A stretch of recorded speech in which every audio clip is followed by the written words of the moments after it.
Hello. Hello. Appearing from the mists is our special guest. There he is. Yes. Hey there.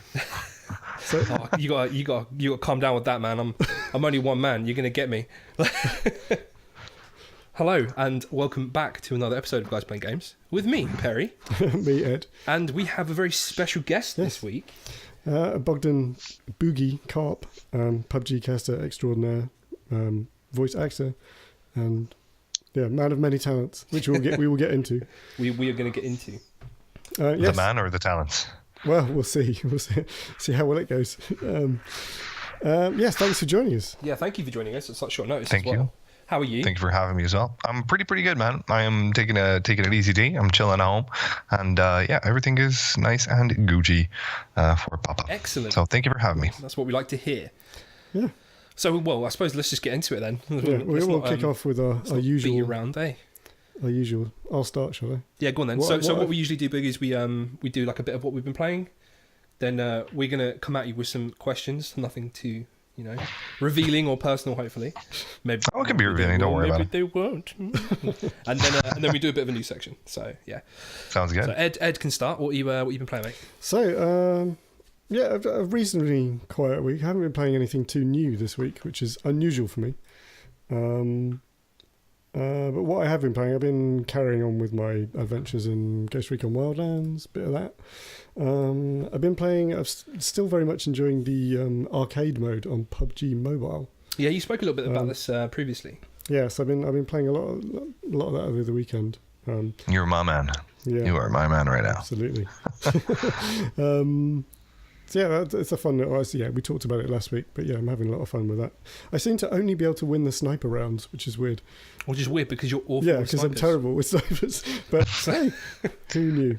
The shotgun rounds are always a lot of fun though, because it means you can run around in the open a lot more because no one can hit you from like 20 miles away. Yeah. So they're quite funny. You just see a field of like people just running around trying to shotgun each other. Yeah, that sounds like my sort of round. To be fair. But the thing I've actually been playing, rather surprisingly, the past couple of days, is I've actually been playing a bit more Fortnite, which is something I hadn't really dabbled with much before. Good job. That's a great job, Ed. Let's get the the PUBG caster on the podcast, and then we'll talk about Fortnite. Hey, no, listen. You got to be honest, man. Yeah. Come out with look. We can't always be on the top of our game. Sometimes, you got to do it. Sometimes you've got to stoop to those... I mean, the problem for me is, so I play PUBG mainly on Xbox, which is the first problem, because the Xbox build isn't quite up to scratch yet. There's a lot of work. As much as I am loving... I much prefer the PUBG gameplay to the Fortnite gameplay. That's the first thing I say. It is definitely my preferred battle royale of the moment. But I've kind of dipped in and out of Fortnite because it's such a big thing. It's kind of, in the past it's been more like, well, I should probably see what this is all about. And it wasn't till, so they just had the season reset yesterday, I think it was, where they've made some changes. You're looking at me like I fucking know, mate. They've made some changes. It's like the start of season 4 and they've made some changes to the map. So I was like, I'll dip in and have another little look. And it's finally kind of clicked. I finally realised why, I think I've realised why people like it so much and why people get more hooked into it. And I think it's because of the challenge system. They have these like little daily and weekly challenges for stuff you do in the game. So it's not all about playing to just get the win. There's like stuff like open 7 chests in this one named area or kill 3 people in this other named area. Okay. And does that give you XP or what rewards do you get out of that? They have like a season long kind of ranking, rank up, level up system, and it gives you like emotes and skins and stuff, and like in-game currency as well. Like the premium currency unlocks at certain ranks as well. Yeah, so they're kind of feeding you this stuff all the time. So by logging in daily and like weekly and doing all these little challenges, you're constantly unlocking stuff in the game. And I think that's the kind of hook that's kind of got people over over something. That's actually pretty cool. Yeah. But it feels like, well, if done right, I think that's a very powerful tool. I think that's a really, really great tool to make you come back into the game. Yeah, absolutely. But it kind of fucks around with your dopamine levels as well, because Yes. this rewarding system, there was a very nice little research done actually a while ago about gaming and about how rewarding gaming should be. You know, even about the little ticks when you fire onto someone and you connect, Yes. like Yeah, in of Call of course. Duty style, that tick Yeah. gives you some sort of a satisfaction. Your brain is rewarded at that moment in time, but it has to be done.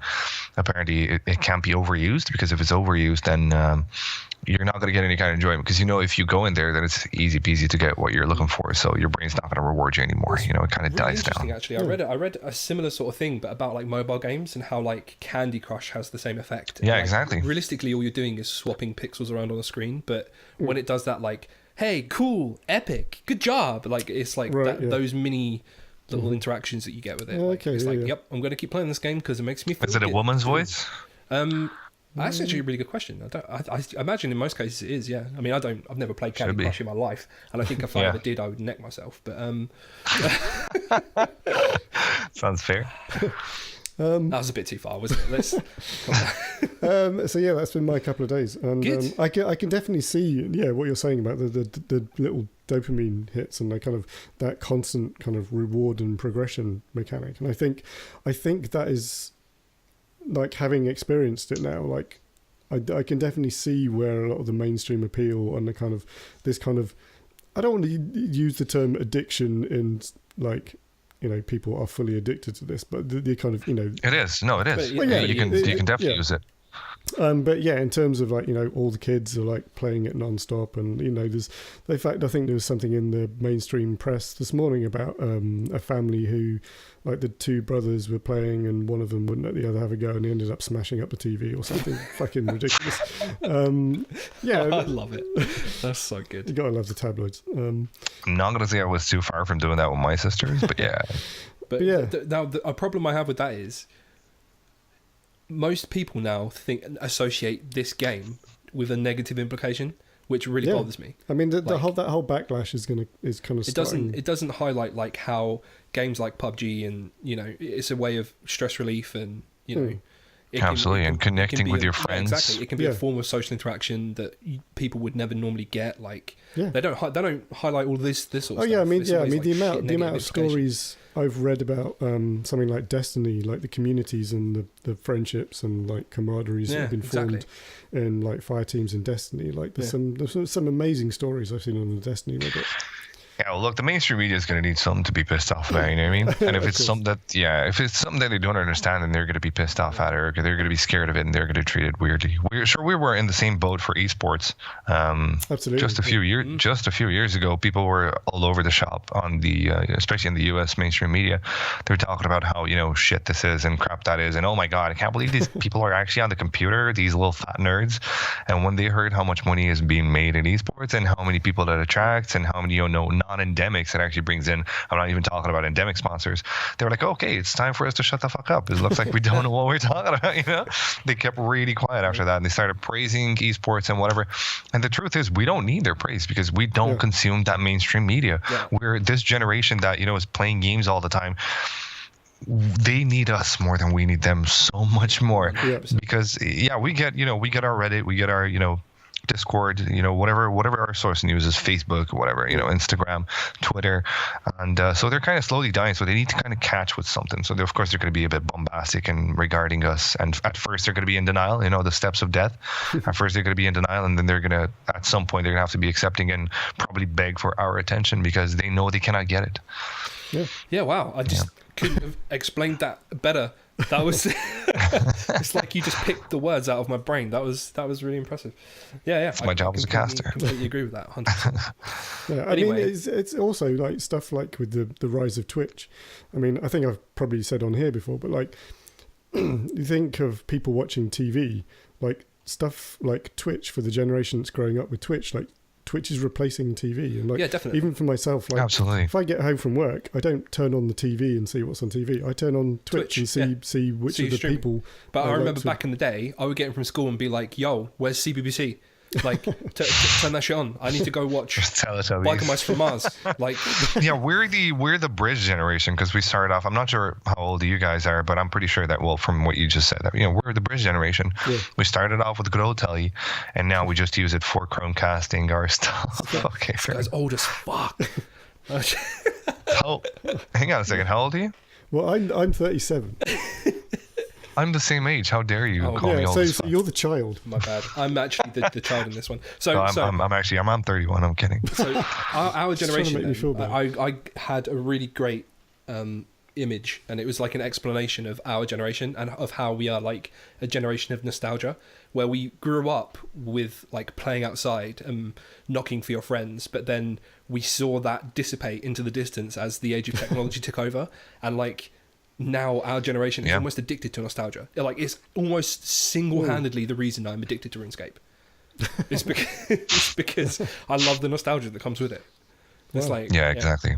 I think every generation is going to have that. I remember my parents, because look, I come from, so I got to tell you this, because you were asking me before the podcast where I'm from and where I live and all that kind of sort of stuff. So just as a quick kind of segue so you guys can understand why I have a poor family. I was born in Romania, born and raised actually until 26 years old. And then I left for Ireland, and right now I'm in Dublin. Couldn't be happier with this place. It's an amazing place. I would recommend to everybody, if they don't want to move, just visit Ireland. It's beautiful, and the people here are really good as well. Now, that segue goes to me telling you that I was growing up in Romania and telling you basically, my family was poor, as most families are in Romania. So my granddad they were playing with a football that was made out of rags, literally rags patched up together, so it kind of resembles a round object. Then my dad, he was the coolest kid around the neighborhood because he had this kind of leather ball, but that was it. Like, that was his most prized possession. He didn't have anything else. And I was a cool kid for having a BMX and, having a Terminator, or rather you'd call it an Atari. That's what we called them, because we had these cheap Chinese knockoff Ataris called Terminators and Segas. Yeah. You know what I mean? So now, today's kids have iPhones, but you're kind of looking at it and you're thinking, oh, they're so spoiled. We were so spoiled. Our parents were so spoiled. Yeah. At that time, we would get the best that our parents could afford to get us, because that was the generation. And the fact that kids are playing PC games right now, that has nothing to do with the fact that we were running outside. Sure, there's that lack of physical exercise and the lack of face-to-face interaction, which is indeed something that they do need. But, you got school for that. You got, gym for that. You can teach your kid, even in today's world, how to stay healthy without, taking away from his PC time, which is this generation's, CBBC. Yeah. That's a big part of esports as well. Is like all of these huge teams like TSM, Cloud9, like they all have dietitians and life coaches, like absolutely teaching them like eat healthy, and you don't have to go work out 3 hours a day. Ghost Gaming have their own chef, just to put that out there. Ghost Gaming live in it. Yeah, they have like this $14 million mansion in Hollywood. Yeah, it's pretty sick. And they have their own private chef who cooks very healthily for them. So that's actually pretty dope. Yeah, that's dope. Where do we sign? Really cool. Yeah, well, yeah. So about that. Okay. Well, a bit of a segue, but I'm okay with that. We tangented slightly. You'll learn, Boogie. I am like the segue king. It's all right. We tangent all the time on here. Yeah, I absolutely love a good tangent. And if we don't have at least 3 in our podcast, I consider it a failure. So I'm going to go now. So that's basically what you've been playing. What have you been playing this week? I've been playing, obviously, RuneScape, but I'm not going to talk about that because I've also been playing... Who would?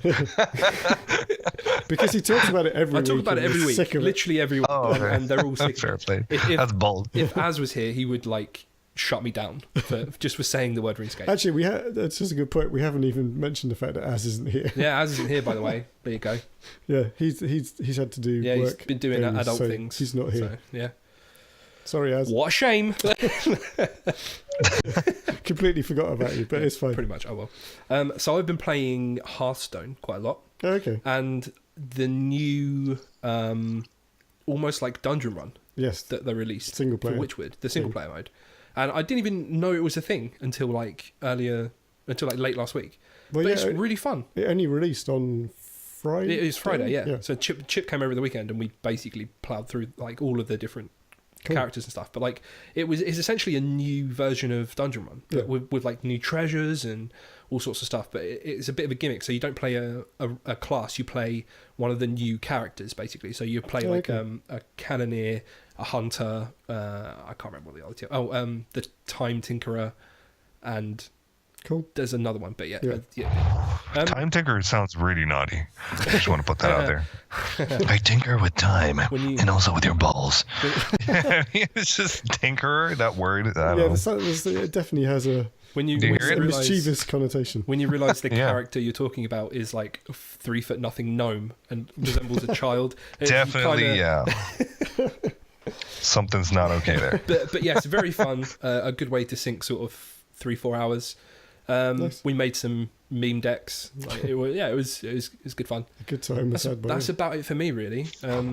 I've been working too much. Trying to avoid PUBG. Boogie, have you been playing any other games? Well, it's an ecosystem. I'm gonna do another segue. I recently swapped my smartphone from Android to Apple, and I was Shut up. I know. I was kind of bored with Android. It's been a while. It's been a run. I had Apple before. I was like, okay, I can switch back.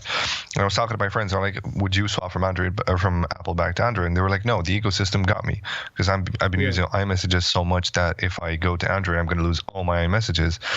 I've got my Mac, I've got my iTunes. I'm syncing music with that, so there's no point for me to go away with that. Same for me. All my friends that I've made through PUBG play PUBG. It's just the game we go to, and it sort of kind of happens that I'm playing that. So that makes sense. It's not weird. It's not weird when someone plays one game their entire life, Ed. Like, calm down. No, it's actually not, and it's a good point. It's a good point to make that it's the opposite of weird, because that's your normal status. That's where your friends are. Yeah. That's where your kind of online family, whatever you want to call it, is. So it feels weird if you play another game. So there you go. That's my take on it. Good. So what have you been doing in PUBG? Have you been doing anything specific? Have you achieved anything good yet? I've been trying out the test server, and actually PlayerUnknown himself tweeted a clip of me getting into the new Murado car for the first time, and nice. Let me tell you, it's just it slapped a big fat fucking grin on my face, and it just looked like a big blob of like chest hair just kind of showed up on me. Nice. That muscle car is really, really nice. Yeah, I went in there on the test server because I'm a caster, as you mentioned, and my role is to discover the new stuff in there, look at the new scopes, because they have a new 3x, a new 6x scope in there, see how the new weapon mechanics work, because they changed that a little bit, how the new grips work. I forgot absolutely everything when I got into that car, and for the next few hours, when I got my friends in it as well, we weren't playing the game anymore. We were just doing car races from one corner of the map to the other. That was it. Awesome. It's really fun to play. Which map are we going to be able to find this new car in? Just specifically on Miramar, on the desert map, yeah. So it's not going to be on the Angel. I guess it's that map kind of needed some sort of an incentive to bring you back in it, because a lot of people were asking, okay, give me a map selector. We're only going to play a Angel, and that's about it. But because the Murado now is in Miramar, a lot of people are playing that as well, just to test the new car, because it's so nice and neat. Yeah. And also you can test the new SLR DMR weapon, which works better on Miramar because you got longer range fights. Mm-hmm. You sort of kind of happen to have longer range fights because it's a bit more open. Yeah, of course. Yeah, I mean, that's been a bugbear of many person, is the sort of open sight lines on Miramar, which is why people have been avoiding it. But yeah. Oh, hype beast, nice. Kank. It's a big fan. What the kids do these days. Oh Lord. So why did I do that? Okay, so I think we're done with what we've been playing for this week. I think that's fair enough. So let's that. So yes, Boogie is Boogie. We're going to ask you some questions. Yeah, we're going to get into it now. So you said before we went live not to talk about your Friday night. So listen, we're not going there's a door back there. You don't want to know what it hides, or who it hides. Do you now? No. Go on then. You start. I think you've got a few questions lined up, and I'm basically so the down low is I basically don't play PUBG. And that's okay. Just a given. So because you play Ed's going to RuneScape. ask you. Yeah, I play RuneScape. That's all I do. Yeah. So Ed's going to ask you some questions, and I'm basically just going to fire off some like follow-up questions. So, yeah, we're talking about. I mean, not specifically PUBG, but sort of more your role as a caster and kind of what you kind of do, the preparation. And I mean, kicking that off really is sort of. I guess the first thing is how you got involved with casting. Kind of what was your kind of road? Oh, initially. Yeah.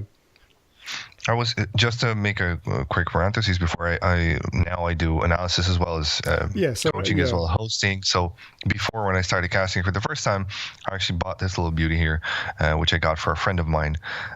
She's a soprano, got a terrific voice, and one of my friends is a Finnish what do you call it, composer of orchestral, that kind of sort of stuff, classical music, and he needed like a movie score. So I bought this microphone specifically, well, half for her, half for me, because I was thinking about joining up a band. I used to have a rock band back in the day, be the little cool kid, which isn't to say much in Romania. Basically I had an old Metallica t-shirt from a second hand. No, I'm just kidding, we're not that poor.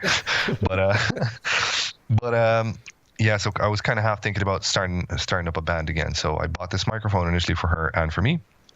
The recording, funnily enough, didn't actually end up happening at all. The Finnish gentleman didn't finish his score piece, so we didn't do that. So I kind of kept the microphone. It was here the way it is now, and it was very comfortable to play games and use it. People were complaining that they couldn't hear me over the webcam microphone, which was the only thing I had. I don't use a lot of gaming headsets. I'm a bit of not an audiophile, but I love a good sound. So I got these Zens, these Sennheisers. So I'm kind of appreciative of a good sound. So I don't have a microphone on them. So I was like, okay, I'm going to use this from now on because it's in my face all the time anyway. So might as well. And I remember in CS:GO I had a knife to sell, so I would go on trade servers. And I would ask, who wants this knife? And people started asking, like one dude was asking, what's your YouTube? What's your Twitch? And then another guy was asking, and another guy. And I was like, you know what? Maybe there's something to it. Yeah. So the normal transition for me. So this was from just hearing your voice. They were like asking about channels. Yeah, they thought, oh, you must have some sort of a channel because you got a decent mic, you got a cool voice, whatever. And I didn't have anything at that time. I had my Twitch, which I had just recently made, even if I was watching Twitch for a long time before. I just didn't have an account. And the one thing that I was doing was watch CS:GO matches all the freaking time. I was very invested in the CS:GO world, so. I thought, okay, the first thing I should do is probably try to cast CS:GO, since it's just the first thing that I would probably love to do instead of having a YouTube channel. Too much effort. I'm sure you guys know what I'm talking about. I just didn't. I just didn't have the passion to do it. It was just not my cup of tea. So I started with Skilla, which was a mixed gender tournament type of deal where you'd have girls and boys playing together in a CS:GO format, a nice little tournament format. And then I did female CS:GO, specifically for the following year. I did female CS:GO. I really entered that scene, and it actually carried me very nicely to my first LAN tournaments, to my first, offline gigs, all that kind of sort of stuff. It kind of put me on the map in terms of casting. But in CS:GO, regardless of whatever voice you freaking have, you can sound super amazing. The top boys are not going to let their jobs go, so it's very hard to budge into that top scene. You know what I mean?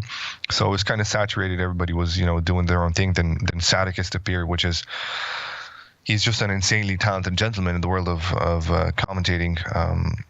Not taking into account whatever recent drama has happened, but just leaving that aside, he's super, super talented. So, the top level had really, really great casters, so it's kind of hard to budge into that. So, then PUBG came, and it wasn't esports PUBG. It was just, the game PUBG back in February when I got it before I launched on Steam.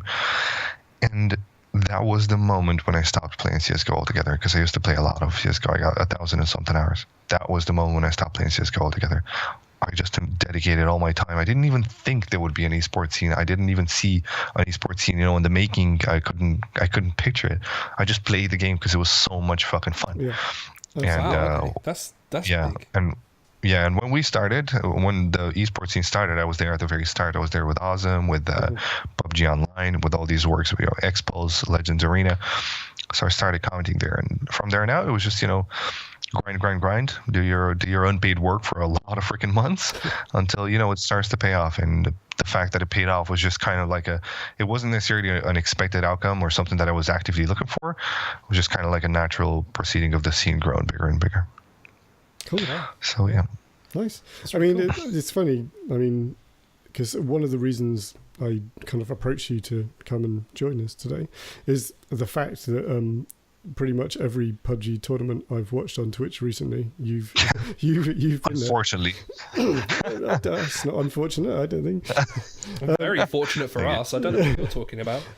You've been involved, as you say, either presenting or casting, or you're generally involved in these events, whether it be like DreamHack or ESL or I actually didn't do DreamHack. I did. So I did ESL. If you're talking about the big offline, I did the GLL finals. I was first involved with. GLL was done in Stockholm studio. Then it was IM Katowice. I think you're talking about, where I was interviewer. Yes. I'm very embarrassed about that experience because I was very, very verbose on that, and I learned my lesson real quick after the tournament ended. How to not say too many words when asking my questions. But yeah, I'll talk about that in a minute. And then I did Star Ladder Invitational, which was the Star Ladder one was the one. It was really beautiful one. Then PGL Spring Invitational, which was a really beautiful tournament. Katowice as well was really, really beautiful.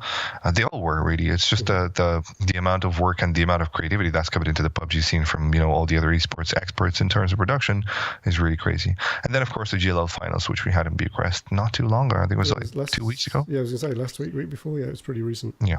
I'm gonna miss DreamHack though. Unfortunately, I'm gonna miss a lot of NA events coming up. So fortunately enough, you're not gonna see my ugly mug on the screen anymore for a short while, because the upcoming events are NA based, and a company, I can't say too much, but a company is working on my visa for NA, so I cannot apply for a different visa myself at the same time, if that makes sense. Yep. Yeah. So I won't be able to go to a lot of events right now.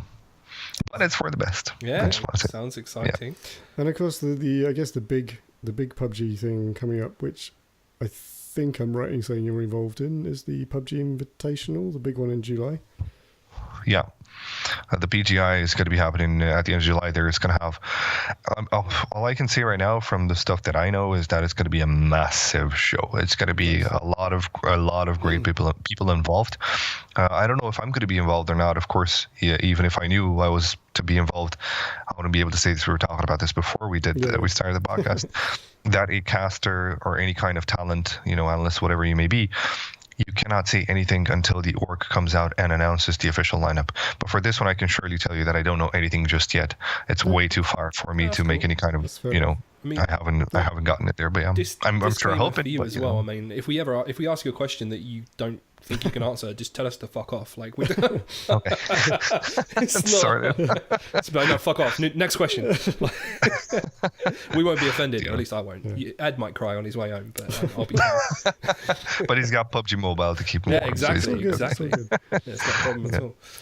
But it's been nice seeing the sort of progression, especially of the LAN tournaments. Like, it's such a weird kind of esport from the position of the amount of players involved.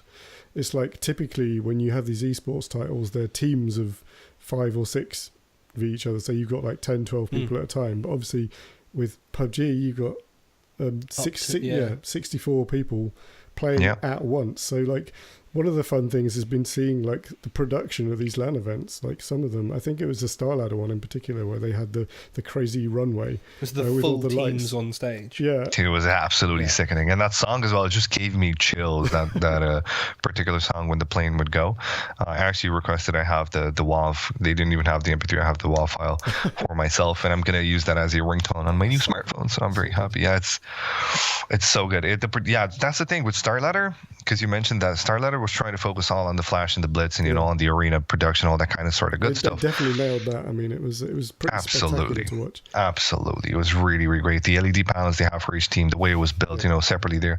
You'll watch the videos, I'm sure, afterwards. But yeah, then PGL came with the idea and said, okay, let's touch on the human aspect. Let's touch on the people of PUBG, and let's focus on their backstories. Let's get a more cozy, kind of comfy approach to how we're going to build the setup.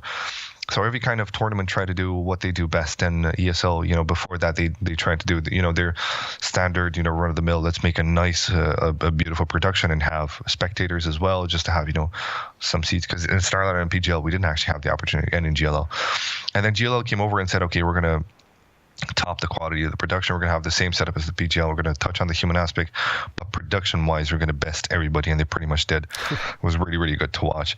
And then OGN, I think, came around, and they destroyed everybody. I'm going to show you guys a clip, perhaps at the end. Maybe we can even run it now on the podcast, where they have holograms during the wide pan of the whole teams as they're playing in the arena. They have a hologram of the map, and it rises like it's a 3D hologram of the actual map, and it shows you where each team drops. It's insanely cool to watch. Wow. Yeah, I did not see that one. Let me just set that up. But yeah, if you link me the URL, Definitely. of the YouTube video. Mm-hmm. It's a Twitch clip. Oh, cool. Yeah, if you just link it, send the link in Discord, Absolutely. maybe. No. Do it. Just do it in Skype message. Yeah. I'll do it wherever you want, no problem. You'll be surprised. The quality of that is just absolutely insane. But yeah. So yeah, every tournament kind of try to touch on some sort of an aspect. They were all trying to show PUBG Corp that, here's what we can do. Here's what. Yeah, and they all try to be unique in their own approach, and it kind of makes sense because you don't want to do the same thing. There's no point to do that. So yeah, I mean, I guess it's going to be interesting to see, because obviously the PGI is going to be the first one that's being run by PUBG Corp and themselves. So it's going to be interesting to see what they kind of bring to the table and kind of like, trying to outdo everybody else. I'm sure they've got some tricks up their sleeve. Oh yeah. Which it's going to be exciting to watch at the end of July. While Perry is messing around with media sources and lovely things like that, I was wondering if you could give us an insight into sort of what it's like, sort of a day in the life, like on one of these kind of LAN setups. Like how does the day kind of run? How do you kind of prepare for it? Like who do you sort of talk to and interact with during the day? Just sort of because I mean, a lot of people won't know what it's like. Yeah, I get you. Well, we start off, usually on PUBG, we're going to be starting off productions on LAN events around 2, 3, 4, 5, 6 p.m. So from 2 to 6, it usually starts. So you get to wake up kind of late-ish. At 9 o'clock, you got a decent enough wake-up call, I guess. And then at that point in time, you have to head towards the arena where you do the standard kind of rehearsals. You go over the schedule again, you test everything for sound, you make sure that all the levels are balanced, that kind of sort of stuff, that the production looks good on all the monitor. Well, the production team does that, but you make sure that it's like how you want it, because they can slowly or minutely customize the stuff for you to see so that it's up to your liking. Then my colleagues, most of them do the same thing, but I hang out with the pros because we're like this big fat family and we all get along well. So we just hang around, we shoot shit, and we talk about whatever the crap we want to talk about. Yeah, and I guess you guys must all move around between events together, so you must get to know people pretty well. Yeah, absolutely, yeah. It's becoming a very, very tightly knit family, and it's a family that I'm very proud of. They're actually very good lads, and very good people involved. And I'm already nostalgic about the days when this scene grows big enough so that they get big heads. You know what I mean? Because right now everybody's being a dolly and everybody's a bud. So yeah, I'm hoping it stays that way for long enough. But usually when a scene grows to the point where it's one of the prime time Twitch esports watch, then it's probably just segregate. Everybody's going to go into their own little kind of teams, have little churches made up where they hang out with their own friends. But yeah, I think it's got to be up to me to bring them together, because I'm pretty sure I see that already coming, which ties into why I'm called Papa. But you can ask me that later on, I guess. People on Twitter were asking me. I thought it was associated to your Friday night, so I didn't want to be like, oh. No, that's the daddy. That's the daddy book. Yes. That's the other one. That's the other mistake I'm making. Nice. So I've got the scene set up. So do you want to send me that link and we can look at this live? I don't have it at the minute. Oh, okay. Oh, that's all right. But yeah, I'm trying to scroll down on Twitter as I've been talking to you right now. The description on YouTube. Or we'll do that. That's fine. People can have we'll do a look. Definitely put it in. So I have a bit of a question for you. And it's kind of related to how you got into PUBG. So what? Yeah. So I, as a gamer that doesn't play PUBG, I'm kind of interested to know, what was it about PUBG that like pulled you away from CS:GO and just got you hooked in? Was it like the new genre of game, or was there something specific about it that you were like, shit, this is my game? Like, I don't know if I can tell you even now. Oh, okay, I got it now. I'll send you the link. I don't even know if I can tell you now what it is from that first moment that I touched the game. All that I know is just that it felt good to play it. That's just how it felt for me. The gunplay is really, really good in that game. Like, it even started off in the early beta. It was good to play at that point in time. It was satisfying. You didn't have the click, and you still don't have the COD click when you hit somebody, but it's still a very satisfying. The weapons feel right in the hand. They have their own heaviness. They have their own weight. It feels good to actually connect a shot that is far away. you can tell from the start, from the get-go, that there's a skill ceiling that you can reach, and it would be beautiful if you reach that. And some people already have, so you can watch plenty of clips, let's say from Andy Pyre or the such, or whatever phase member, or James from Liquid, that kind of stuff, or Ibiza.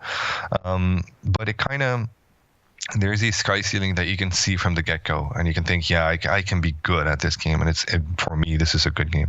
And the fact that it's, coming from CSGO, where you have tiny little maps with set-piece strats, you have to smoke this every single round, to something that you can explore, to a huge 8x8 kilometer island, which you can freaking explore to its depths and then loot and all that kind of sort of stuff. I think that's, part of the charm for me. Cool. Yeah, I guess, like you mentioned, like, this CSGO has very much sort of repeatable strats that are kind of played out almost every round, whereas PUBG is, every game is different. I mean, every game, the random loot distribution, where you drop, and like the way you choose to play when you do drop and find loot. Like you can decide to go roaming, you can like sit still, or like you might have to get to the circle, you might be in the middle of the circle. There's so many things that can like influence how you play. And that's the good thing about it. Absolutely. And it's because you don't have to be the top fragger. Strategy is at least 50% as important in this game, because the way you decide to play the game is how you're going to get that chicken dinner. Yeah. That's absolutely one of the reasons why I enjoy it, because I've never been a fantastic shooter, but the fact that you can get top 5, top 3 with like maybe one kill. So I'm going to play this clip real quick. Snake around. I'm not sure if you're going to be able to hear it, Boogie, but I think we'll... No, that's okay. No, the sound isn't the most important part. No, but the sound isn't the most important part. That's crazy. How crazy is that, my friend? How beautiful is that? Just think, like, from a production perspective, that makes me like Craigasm immediately. It's just so nice to watch that. And this like, has all the teams like pegged on. It's got the team logos, and it tells you where they're going to be dropping, because that's their predicted looting grounds. That's crazy cool. Yeah, I'm not gonna lie. Like, so Overwatch's new arena is a spectacle. Like, it's insane. The arena, yes. The game, less. The game less. Yeah, I'll give you that. But like, that trumps the Overwatch arena for me. I think that was rad. Massive 3D holograms. That was really cool. Are gonna win every day. Yeah, I'm about that. Oh yeah. 100%. It's insane. But yeah, I know what you mean. The Overwatch arena, the setup there is absolutely beautiful. Those huge LED panels are stunning. Just stunning. Yeah, that's the word. What were we talking about before that? Well, I asked how Boogie like decided to transition to. Oh, we were talking about the randomness of the variety of the gameplay. Tangenting off somewhere else. Go on then. As we do. So tangent time.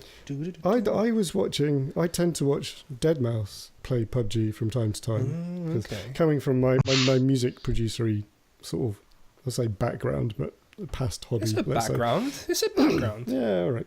I like to watch him doing his music producing, because he started up a Twitch channel a while back where he just sits in his studio, and you can listen to him like try out 50 different snare sounds. He takes like sound samples and stuff from viewers as well. Yeah, he does. I've watched him do that a few times. It's quite odd. Yeah, he's one of the very few people that are actually connected with the freaking scene of listeners. That's pretty cool about him. But yeah, sorry, go ahead. I mean, tangenting off a tangent. I mean, one of the things we've said on here before, it's surprising that more celebrities haven't kind of cottoned onto Twitch and started doing stuff. Oh, they have, and a lot of them are actually caught on through PUBG or Fortnite. The Drake, whatever big. Yeah, so recently the Drake thing kind of kicked up in Fortnite, but I'm surprised more haven't kind of started doing stuff like before now, because obviously Twitch has been around. Maybe schedules. Maybe it could be something that has to do with schedule. Because Joel does a lot of stuff from home. He does a lot of music from his home. And when he goes on tour, he'll take his laptop and stream with a mobile setup, because it's just Joel. He's a very social type of animal. He just loves to connect with the people online. That's his thing. But yeah, a lot of the other people, Joel at the same time has a very good schedule. He doesn't like go all mad at an event or whatever. He would much rather play some games or chill with Kelly or something like that afterwards. So that's why he's got a lot of time to stream and play the games as well. But when you're talking about, let's see, Post Malone, which did stream some PUBG as well. He actually played with my friend some PUBG games. Another Post Malone tangent right there.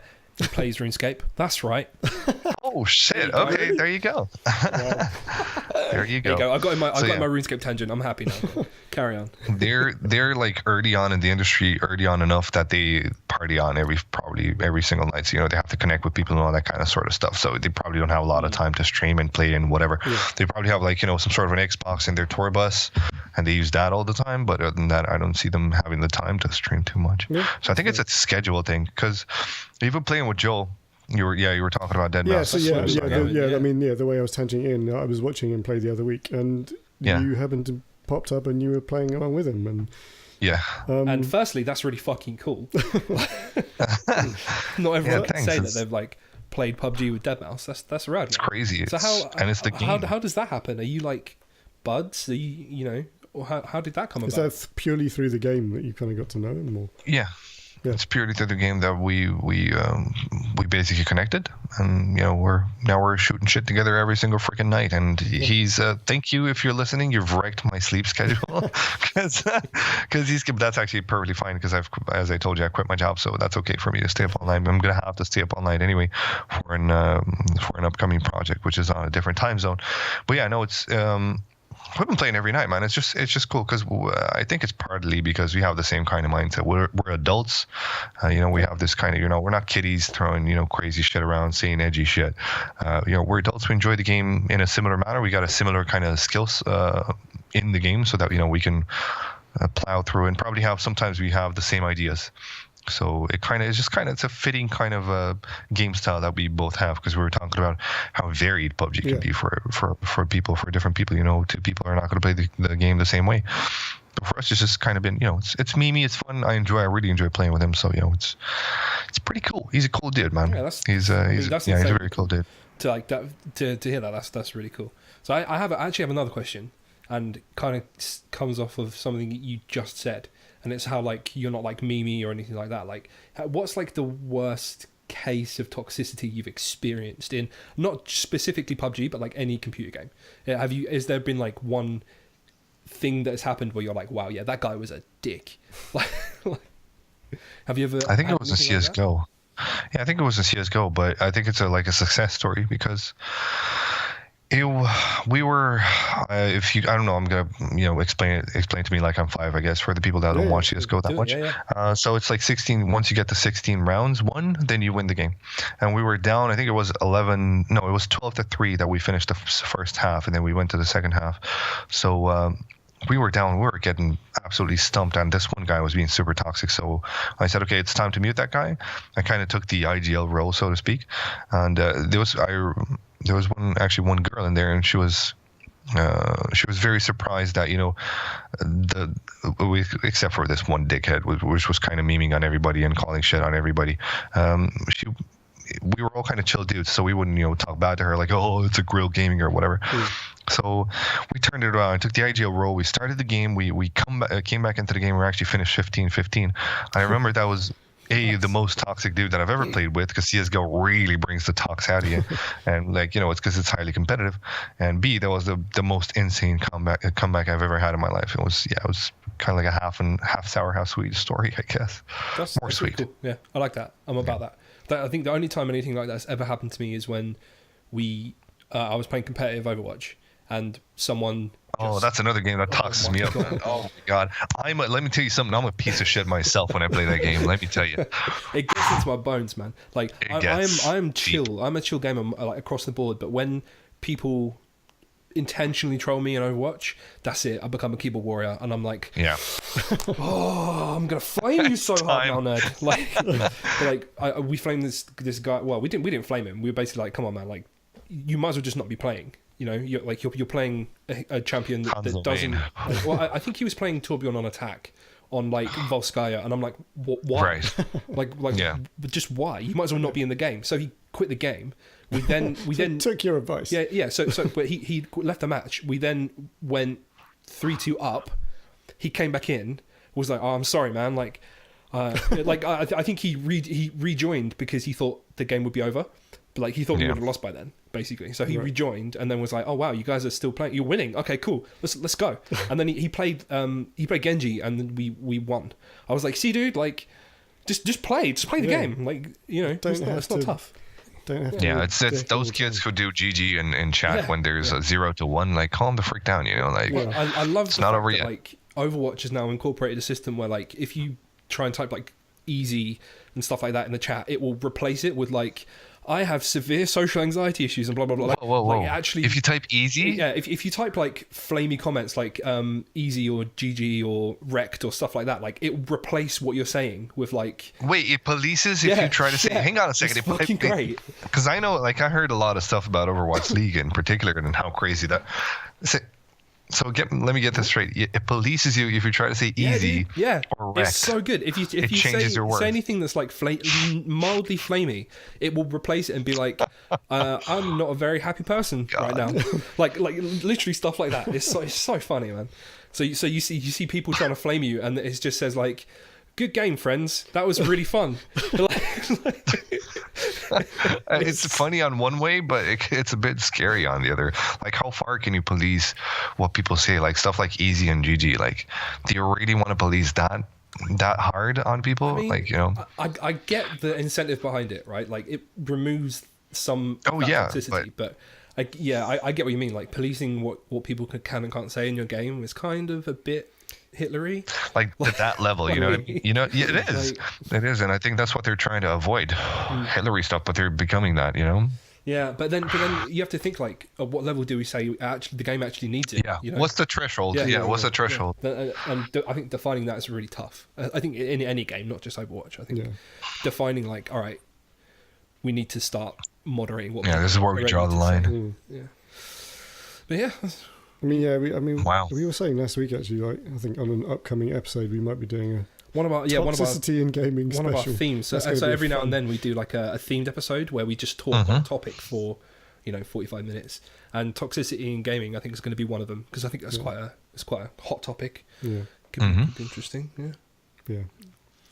No, definitely invite me for that one. I'm gonna warm up by playing some CS:GO. You'll regret saying that, sir.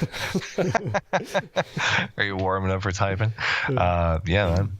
It's a thing. Look, toxicity is a thing, and it's part of who we are. And even with the recent debate over whether or not teabagging is something bad or not, you've heard about the Overwatch League bullshit, man. It makes me really giggle. How can you think because we've been doing that for such a long time, and people are like, yeah, teabagging is such a was it like a power move or something like that? No, bro. It's just like it's dudes, just dudes being dudes. Can we? Oh yeah, people were like, can we change it to butt kiss? Like literally, they're like, can we change it to something less offensive? Because you're talking about putting testicles on a dead body. No, bro. It's just you saying, you were shit at the game. Get better or get good. But get good. That's a good point. That's the thing. Where do you define toxicity? There's clear examples of little edgy kids who had a rough day, or they have some sort of like a bad dad who beats on them or some shit like that, and they're gonna take it out on games. And to some level, it's understandable. It's kind of like a therapy for them, although it's not necessarily helping them long run. But in the short run, they let go of all those problems. And me, because I have the Papa voice. We'll get into that in a second. Again, why I'm called Papa. But for me, it's very easy to go and say, "What's wrong, son? Tell me what the problem with you is. Speak calmly. You're being super mean. I'm just avoiding. Yeah, I'm avoiding all the toxicity. I'm not legitimizing it by giving it any kind of emotion, and instead I'm just replying calmly and trying to actually figure out.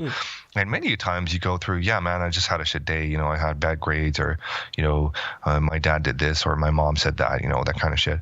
And they come around. They're like, thank you for actually asking me. So. In one regard, you look at these tox kids, and on the other hand, you're thinking, okay, maybe there's some sort of reason behind their toxicity. Even if you look into cases like offline, like bullies only bully because they've got shit going on. Yeah, you don't have that. Yeah.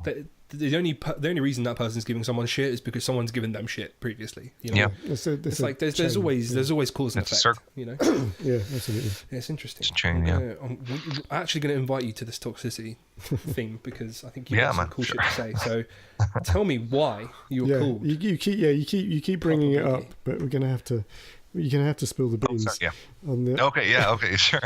So I was doing, I was telling you guys, I was doing CS:GO, and actually at one point in my casting career, if you want to call it that, I started working with a Swedish studio, which I really respect. I really adore those guys. They're fucking absolute sweethearts. It's called Eason Studio, and they have this one Friday night production called King of Nordic, which I'm still doing at this point. That's my only CS:GO gig that I'm doing, and I'm only doing it because of them. And in there, I was casting with my co-caster was named Volti. I think he's recently turned 18, but last year he was 16, 17, all that kind of stuff.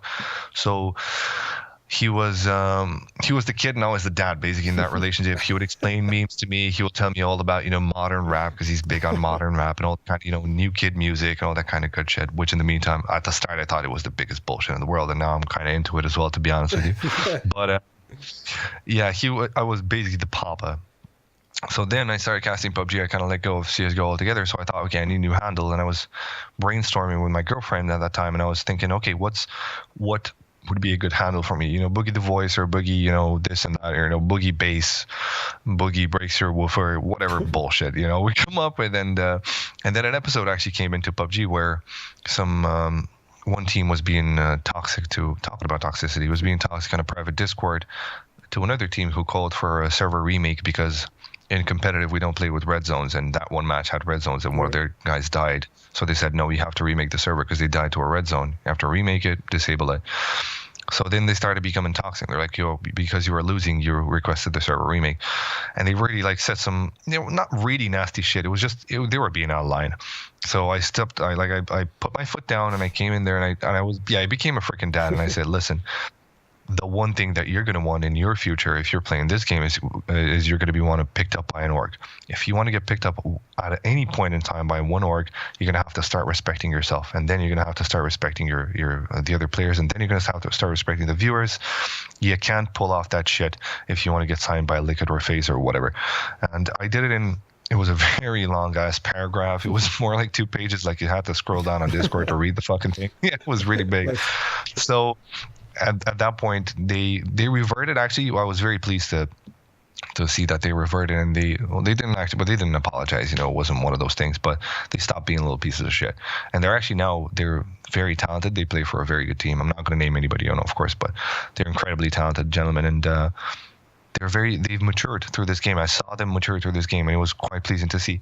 So then I looked at my Twitter handle again, and I thought, yeah, okay, looks like I'm the dad of PUBG now, so I'm gonna have to fucking keep it as it is. There's no chance for me to change it. That. Yeah, that's it. Yeah. Just picking up on a point, it must be quite nice, because you came into the PUBG scene from its very inception, essentially. Yeah, when the game launched. The esports scene. Yeah. Yeah, seeing these players and these teams mature and progress, from the kind of initial stages, now it's a journey, man. Yeah, now to the point where they are being picked up by these big orgs and becoming, very proud of them. Even though I have absolutely nothing, even though I have no kind of involvement in their lives, except for the part that I've been trying to teach them a little bit of this and that and know how to behave. But I've got very little involvement. But to see them getting picked up, it just makes me proud, man. It's just that, awesome. This family that I'm fully involved in, it's the one reason that I've quit my job. To see it grow so much, it's just kind of, I don't know, it's, it warms my heart, I guess. Sorry for getting sentimental. No. We, if anything you'll learn from us is we're soppy bastards. That's happy days, man. I think that's a really great note to sort of cap on there. I think let's roll off some news bits real quick, because I've got some shit to talk about. You got some shit to talk about? I've got a little couple. I say some shit. I've got one exciting thing to talk about. Right. I'll tell you. You go first. So my exciting thing is Stardew Valley. The developers have just put the multiplayer into open beta. So you can now go over to Stardew Valley website, download a beta key for the multiplayer, and you can play multiplayer Stardew Valley. Well. Woohoo! And it blew my fucking mind. And me, Chip, and Az, we're going to play multiplayer Stardew Valley. We're going to start a new farm, and there's going to be all 3 of us, and we're going to mid-max the shit out of that farm. And I'm going to be the fisherman. Chip's going to go explore the dungeons. You've got roles. Yeah, we've got roles, man. You believe Look, it. see, there's a social aspect, and people call us weird. There you go. You're already planning for something that's not out there. So it's your family, right? I'm so excited for this, because this, Stardew Valley for me, Stardew Valley is a unique game for me, because I basically picked it up when I was in a hella stress point in my life, and it just zenned me out. Like, I would get in from work, play this game for like 2-3 hours, That's the power of and games. I would go to bed and sleep well, man. Like, it was so good. Even I remember even when down to like the little things like the soundtrack, you know, just the soundtrack itself is designed to just chill you the fuck out. So now if I can play that with my friends, like that's all I want in a game, you know. Yeah, so cool. I'm That's the pumped power for of this. games. I'm pumped for this game. Yeah. So that's me. Awesome. That's the exciting news that I have. Yeah, You all should go and play Stardew Valley multiplayer. And if you don't, you're broke. yeah. That's the power of games, man. I remember one friend telling me about how he picked up Final Fantasy VII at a point where his dad was actually abusing him. Physical abuse. He was getting beat up, and his mom wasn't doing too great. She was, she didn't have much choice to being a victim. So this game turned him into the in-game character, and it really changed his life, and it made him feel like he could do so much more, and it picked him up from a point. Yeah, absolutely. The power of games is incredible. Oh, that's why I'm 100%. saying we don't need mainstream media to praise us, man. We know what we're doing, and we know how powerful games are to us. So, we're kind of happy where we're at.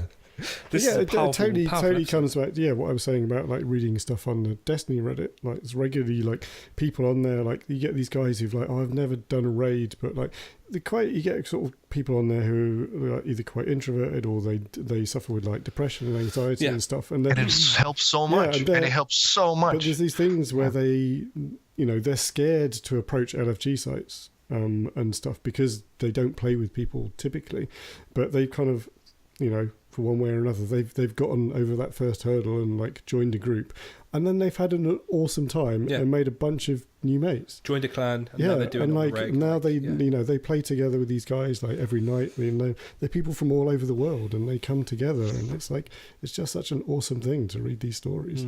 I think the best feel good story I read about any game and like someone embracing it fully was when Pokemon Go became a huge thing, and I read the story about this veteran. The marriage? It was like a war veteran basically, and he come back from Afghanistan and he had PTSD, and he basically missed like 4 years of his son's life, and it was like a crucial point where a boy bonds with his dad basically.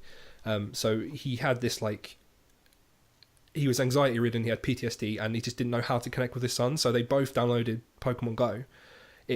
On one side, they developed an amazing relationship. On the other side, he managed to conquer his PTSD and get out of the house and meet new people, and it was like, power of games. I really don't do it justice. But the story itself is really heartwarming, and it's like, holy shit! Like he becomes part of this. Like him and his son become part of this Pokemon Go community that play every night, and they go wandering around the neighborhood. And, that's cool. There's like and there you go. There's your physical exercise. Yeah. Pokemon Go actually was a fantastic example of that. Like I lost a bunch of weight when Pokemon Go came out because I was literally walking everywhere. I was walking like 10k a day. It was insane, just catching fucking Pikachus. Like, that was nuts. That was really cool. Nice. Yeah. Cool. You got any news bits? I'll just chuck a couple of little bits out there because we're pretty much hitting time. There you go. You already talked about Hearthstone, so I'm not going to do that. God of War had a very good sales week. Good sales week is an understatement. Completely annihilated the new. They did really good. Smashed the billboards. So Nintendo Labo, the new Nintendo cardboard thing came out, and that just pretty much. Have you played God of War yet, Boogie? I haven't had a chance. I don't have a PS4. I'm the same, man. My friend. I want to do it so bad. I've watched my brother-in-law play all the other series from 3 and 4, 3 and 2, but I haven't had a chance. I want to play it so bad though. It seems such a cool freaking thing, and I heard only good things about it, which is a kind of a rare thing after a game gets released. You sometimes hear it's shit here and there, but about God of War, I actually haven't heard anything bad. So typically, I want to play it. Typically with games that I don't have access to, I'll watch playthroughs on YouTube and stuff, so I can experience the game, but like without having to actually play it. And like I got like 2 hours into a playthrough of God of War, and I was like, I'm turning this off. I need to go and get it. Like I need to play this game myself. Yeah, it's a rare gem. Nice. I think I want to play it as well. I'm still gonna pinch your PS4, my PS4 and get it at some point. About that. The only other thing I'll just mention is the Red Dead Redemption, or the new Red Dead Redemption 2 trailer dropped a few hours ago now. It's trailer number 3. So this is like hot off the press. This is actual news to people. It's actual. Here's the Battle Royale commentator telling you that it might have a BR experience. Do you think so? Red Dead 2 might have a BR. Might have, yeah. All right. Now, that's an interesting. I'm not a huge Red Dead fan, and you hate me for that, but this might actually intrigue me. Which is interesting because you're not even really. I'm not even really a BR fan. Let's be real. Unless it's but the bond between these two could be really beautiful. Yeah, I mean that would really be quite something actually. For thinking about it, it'd be unique. I don't think there's a Wild West battle royale out there yet, is there? I mean, because we know Battlefield and COD are both potentially planning BR. No, they are. Yep, they are as well. Yeah. But yeah, if they added a BR to Red Dead would become my RuneScape, I think. If there's some sort of Red Dead Online that incorporates a BR, then I'm done. Fuck. I tell Rach, she's kicking you out. It's too much games. Yeah, but yeah. So the new trailer dropped. It's very heavily story. I say it's story driven, but I watched it and I've still no idea what this game is about. Apart from it's about the gang. It's about a dude.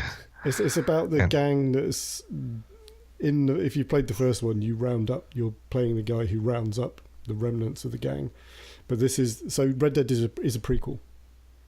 Right, okay. So this is the gang in its kind of heyday, or kind of coming to the end of its heyday, let's say. There's a lot of the Wild West is kind of, the gunslingers are sort of fading into myth and all that sort of business. So it's, these kind of outlaw characters are sort of becoming extinct, if you like. So it's the end of that kind of era. Good riddance. It looks awesome. Joking. Don't hurt me. I can't wait. Comes out in October. Can't wait. Can't wait. Comes out in October. Well, if Rockstar are anything to hold account to, it's probably going to come out in October next year. But I'm definitely going to get that one. You know what I mean? Yes. It's a good thing though. On one hand, because they polish the experience to a good point. Yeah.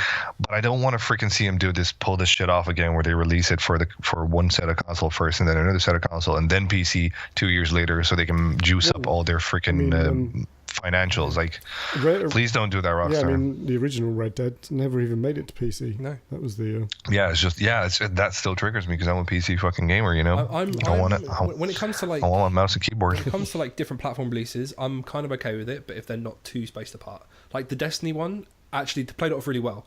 They released it on consoles and 6 weeks later, 4 weeks later. They released it on consoles. Yeah. They patched all the shit. Of course. Then released it to me, and I was like, "Oh, it's a good game. Thanks, Bungie." Yeah. That's a very smart way to do it as well, and that's not going to piss off the PC community. Because if you think about it, if you really want to be the trendsetter and be the first one to play the fucking game, then you're going to buy it for your console, and then you're going to buy it again for your PC. But this 6 week period is also not going to make you mad if you don't have a console and you're just having a PC. So that's actually pretty smart. Now, I think that might be the way. A company that fucked up is Monster Hunter. I know exactly, yeah. I knew you were because they're making me fucking wait until September before I can slay bitches, and I'm going to lose my mind. I'm going to lose my mind if I have to wait any longer. Well, you're going to have to. I am. But you know what's going to tide me over until then? Dauntless. So I'm going to play Dauntless. I'm going to slay some... Stardew Valley. Yeah, I can't slay bitches in Stardew Valley. But no. I mean, I can marry women... Which is one form of slaying bitches. And on that note, I think we'll leave it there. Save some pussy for all us, man. The idea of Perry slaying bitches is not.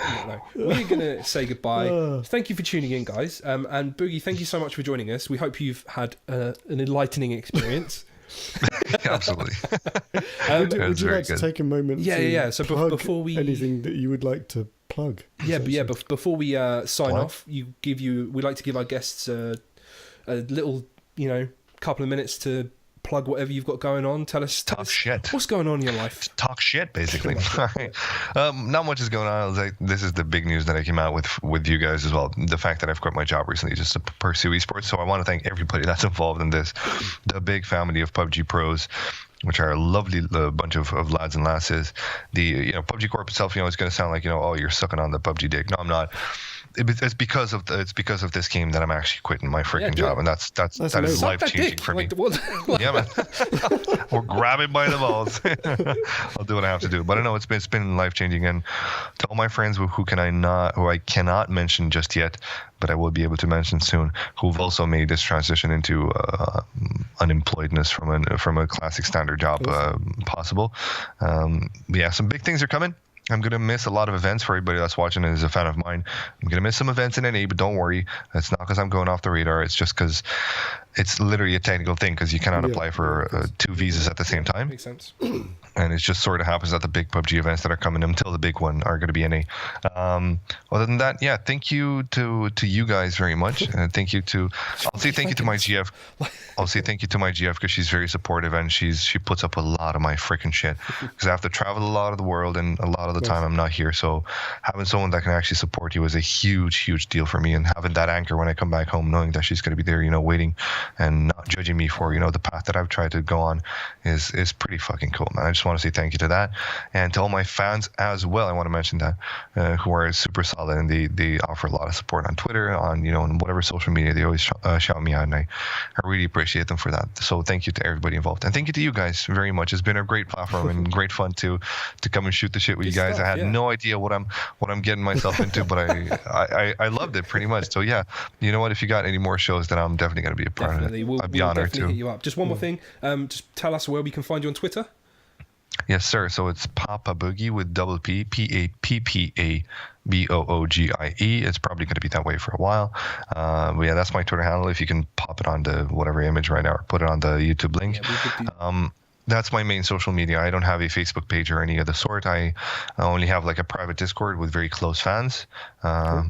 Yeah, that's Twitter is the way to get in touch with me. Excellent, basically. Good stuff. Awesome. Well, thank you so much for joining us, Boogie. It has been a delight. Absolute pleasure. Yeah, absolute pleasure. So, no further ado, I've been Perry. I've been Ed. We've been Guys Playing Games, and we will see you. Az isn't here to do all the roundup and like the social he's going to kill us. So there's a Twitter. You should find it. There's a Facebook. Come on, you should probably find that as well. There's I know these. I know some of them. All right. Ed's gonna take it away. Go. I'll reel off some. I'll throw down a fat beat. On YouTube. I'm judging you silently now. Subscribe on YouTube. Hit the subscribe button. Make sure you click the notification bell so you get notified when we post new videos. Oh shit, Az, he's coming for your job. Instagram. Can I give it a go? I did do it. Please do. If you haven't subbed, then do subscribe. Shit. Nice. Wow, that's you just doubled our production budget with that one sound effect. That's it. All right, go quick. Next one. Instagram, Guys Playing Games. On Instagram, on Twitter, we are Guys Playing Gs, which is Guys Playing GS, because some horrible person has our tag. Facebook, Guys Playing Games. That's it. That's probably all of them. I think we're done. He did really good. Yeah, he did. Thank you, guys. Yeah. We'll catch you in the next episode. Love you. Peace out. Good night.